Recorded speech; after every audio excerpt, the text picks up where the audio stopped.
Alright, I'm going to deep fry about 3 pounds of bacon today. I'm starting out with a relatively cold pan. I took a pound of bacon, put it in the microwave for 2 minutes to kind of soften it up.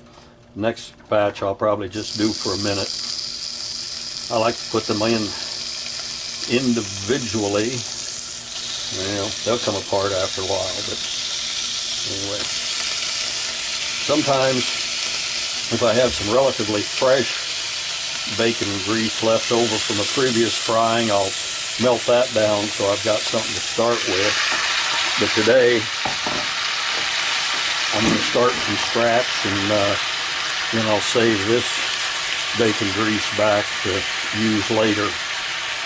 So, it takes a while. I just got to get it all taken apart, and keep stirring it fairly often until I build up some grease, and toward the end it'll actually deep fry all of it.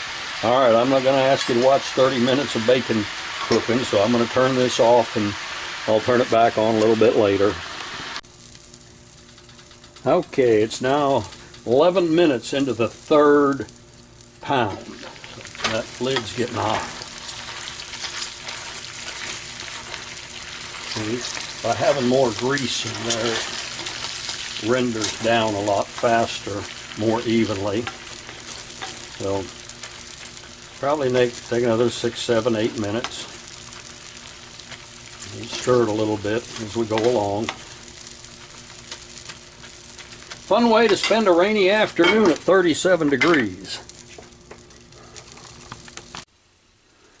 Okay, after it's rested a little bit, I always put a paper towel in the bottom of the storage dish so that any grease that is still in there will be soaked up with the paper towel instead of laying on the bottom of the plastic pan. So that's the result of 1 pound.